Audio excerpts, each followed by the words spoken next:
Hello everyone, economics वाला by Pradeep Sharma YouTube channel में आप सभी का स्वागत है। तो कैसे हैं आप सब? आशा करते हैं आप सब अच्छे होंगे, स्वस्थ होंगे और अच्छे से अपनी प्रिपरेशन कर रहे होंगे।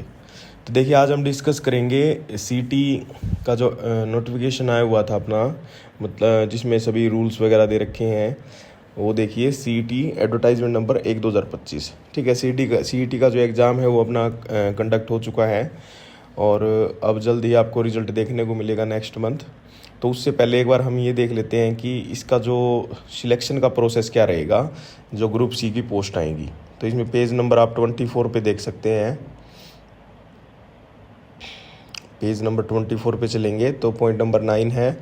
इसमें इन्होंने प्रोसेस दे रखी कि process for the recruitment of group C post.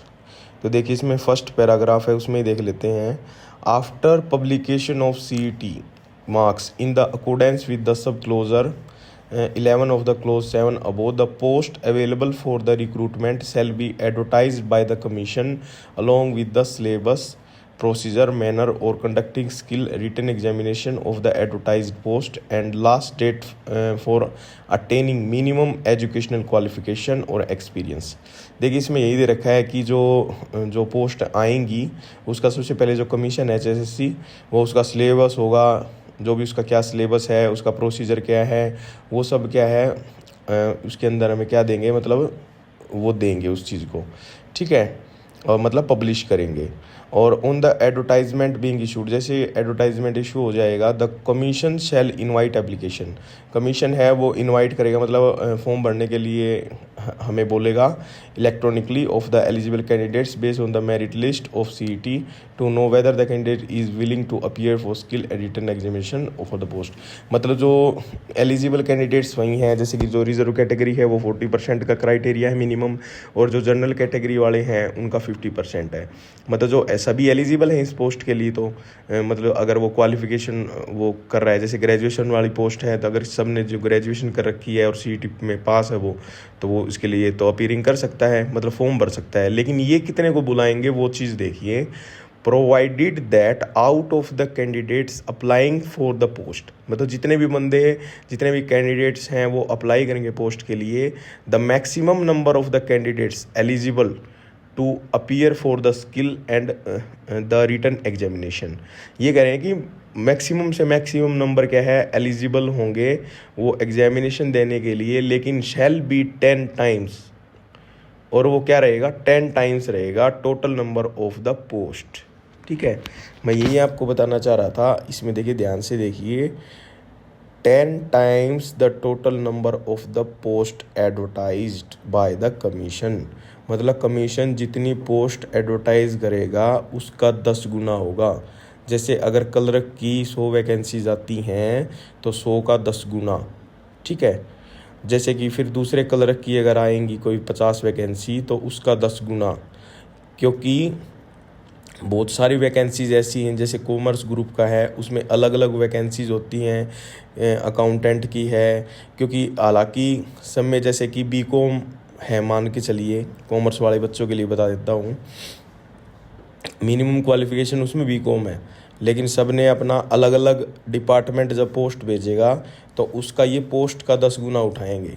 अगर ऐसा पिछली बार की तरह हुआ ना कि पोस्ट का ही 10 गुना, तो रिपीटेशन फिर से होगा। हाँ, बस ये है, पिछली बार 4 गुना था, अब की बार 10 गुना बच्चे उठा लेंगे, थोड़े ज़्यादा बच्चे उठ जाएंगे, लेकिन जो रिपीटेशन है वो फिर से होगा अगर पोस्ट का 10 गुना होता है तो। और इसके अंदर स्पेशली मेंशन कर रखा है, इन्हीं का एडवर्टाइजमेंट है, ये नोटिस इन्हीं का है कि पोस्ट का ही 10 गुना ये लेने वाले हैं। तो ये वैसे देखा जाए तो एक बहुत ही बुरी खबर है, क्योंकि अगर ग्रुप का 10 गुना हो जाता है, जैसे कॉमर्स की 1000 वैकेंसीज आ रही हैं, ठीक है, 1000 में से जैसे मान के चलिए 300 जनरल की हैं, 100 EWS की हैं, या 200 SC की हैं, 200 OBC की हैं, ऐसे ऐसे करके 1000 वैकेंसीज हैं पूरे कॉमर्स ग्रुप की, जिसका एलिजिबल क्राइटेरिया मिनिमम BCom है। तो ये डायरेक्ट बुला सकते थे भाई, 1000 का 10 गुना बुलाया तो 10,000 बच्चे काउंट हो गए। लेकिन अगर ये छोटे छोटी पोस्ट बनाई जाएंगी कि 100 वैकेंसीज कहीं हैं, 200 कहीं हैं, तो इसमें क्या होगा, वही नुकसान होने वाला है कि बार बार रिपीटेशन होगा और उससे कम बच्चे सिलेक्ट होंगे। और इसका सीधा सीधा मतलब यही है कि जो कट ऑफ है वो ऑटोमेटिक क्या रहेगी, इंक्रीज़ हो जाएगी। ठीक है, तो ये वीडियो बनाने का मेरा यही उद्देश्य था कि भाई जो प्रोसेस रहेगी रिक्रूटमेंट की इनकी, वो पोस्ट का 10 गुना बुला रहे हैं भाई ये। और बाकी देखते हैं, क्योंकि अभी जब वैकेंसीज आती हैं तब भी ये अपना एक, लेकिन प्रोसेस तो सीईटी का जो इन्होंने पहले ये दिया है इसके अकॉर्डिंग ही होगा प्रोसेस तो। और इससे आप सीधा सीधा समझ जाइए कि जो अभी जो आपकी कट ऑफ रहेगी ना मेंस एग्ज़ाम के लिए, वो बढ़ेगी कम से कम।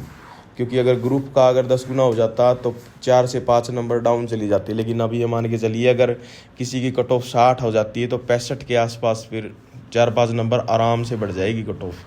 क्योंकि पिछली बार भी कॉमर्स ग्रुप की 66 पे थी जर्नल की, मिनिमम 66.60 वाला बच्चा ही सिलेक्ट हुआ था मेंस एग्ज़ाम के लिए मिनिमम। बस ये है कि अब की बार 4 गुना की जगह 10 गुना हो गया है, बस यही फ़ायदा होगा। तो कट ऑफ ज़्यादा डाउन नहीं जा पाएगी, जो ये बोल रहे हैं ना कि भाई मिनिमम से मिनिमम हो जाएगी, ऐसा नहीं है, कट ऑफ बढ़ने वाली है क्योंकि पोस्ट का ही 10 गुना होगा। तो आज की वीडियो का मेरा यही उद्देश्य था कि आपको इस इन्फॉर्मेशन के बारे में बताया जाए। अगर वीडियो अच्छी लगी हो तो प्लीज़ चैनल को लाइक करें, सब्सक्राइब करें। Thank you so much.